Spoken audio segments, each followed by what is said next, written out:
సంఘటన జరిగినప్పుడు అధికారుల ఆత్మస్థైర్యం దెబ్బతిన్నట్టుగా మాట్లాడింది. ఆ అంశం మీద కూడా మీరు జన్వాడ ఏదో ఇష్యూ వచ్చినప్పుడు రాష్ట్రంలో హైదరాబాద్ కేంద్రంగా శాంతి భద్రతలకు సంబంధించిన అంశం లోపల ఎప్పుడప్పుడు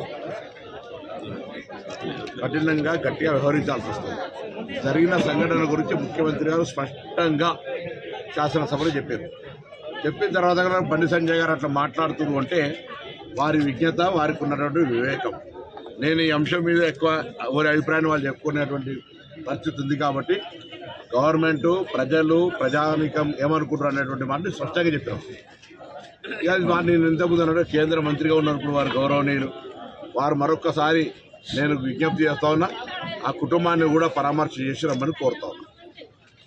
వారిని ఏ విధంగా చనిపోయినరు, మిగతా హాస్పిటల్ ఉన్నారు, ఆ పరిస్థితిని చూసొచ్చి అప్పుడు స్పందించమని నేను బండి సంజయ్ గారిని కోరుతాను. నేను అల్లు అర్జున్ ప్రశ్న పెట్టినా అదే అంటారు. దీనికి సంబంధించి ఏదైనా ఆల్రెడీ శాసనసభ వేదికగా గౌరవ ముఖ్యమంత్రి గారు ఇప్పుడున్నటువంటి జరిగినటువంటి అన్ని స్పష్టంగా చెప్పినారు.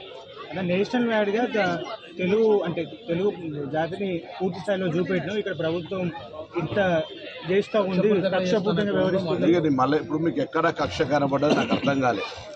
కక్ష ఎక్కడ కనబడ్డదో అర్థం కాలేదు. ఇలా కక్ష అనేటువంటి పదానికి అర్థం లేకుండా ఈ పదంలో అంటే రాష్ట్రంలో ఇప్పుడు ప్రధాన ప్రతిపక్షాలు బీజేపీ, బీఆర్ఎస్ సినిమా ఇండస్ట్రీస్ మీద ఎక్కువ వాళ్ళు ఫోకస్ చేస్తున్నారు. మిగతా సమస్యలు ఏమని మీరు కరెక్ట్ మాట్లాడారు. మొన్న అక్బరుద్దీన్ ఓవైసీ శాసనసభలో మాట్లాడుతూ ఏసీబీ కేసుకు సంబంధించి శాసనసభలో చర్చ చేయాలంటారు. ఏసీబీ కేసు గురించి ఎందుకు శాసనసభలో ఒక వ్యక్తికి సంబంధించి శాసనసభలో ప్రజా సమస్యల గురించి చర్చ చేయమని చెప్పండి. అరే కేసుల నిర్దోష అయితే నిర్దోషితో నిరూపించుకోమని చెప్తా ఉన్నాం కదా. ఏసీబీ ఒక కేసు పెట్టి దాని తర్వాత ఈడీ ఎన్ఫోర్స్మెంట్ అడుగుతా ఉన్నది.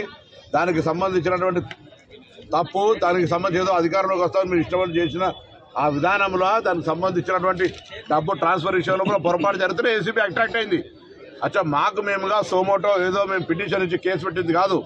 మున్సిపల్ శాఖ ఫిర్యాదు మేరకు దాని తదుపరి ఒక ప్రజాప్రతినిధికి సంబంధించిన విచారణ జరగాలన్నప్పుడు గవర్నర్ గారు అనుమతి కావాలంటే గవర్నర్ గారిని ఊరూరికనే అనుమతి ఇవ్వలే. గవర్నర్ గారు కూడా న్యాయ నిపుణులతో, అటార్నీ జనరల్ తోటి సలహా తీసుకొని ఇచ్చినాడు. ఈ అంశాన్ని చర్చ చేయమని డిమాండ్ చేసిన వాళ్ళు శాసనసభలో బిజినెస్ అడ్వైజరీ కమిటీ చర్చ అవుతుంది. నేను సభ్యునల్లా అంటే శాసనసభలో ఏమైనటువంటి అంశాలు చర్చ చేయాలని మేము లగచర్ల రీసెర్చ్ చేయడానుకున్నాం. రైతుకు సంబంధించిన అంశం చేసినాం, భూభారత చేసినాం, అన్ని రకాల మున్సిపాలిటీ యాక్ట్, గ్రామ పంచాయతీ ప్రతిదీ ఏమేమి అడుగుతారు అన్ని చేసినాం. ఈ మాట అడగలే వీళ్ళు. అప్పటికే ఏసీబీ కేసుకు సంబంధించినటువంటి కార్ రేస్ విషయంలో చర్చకు అడగలే.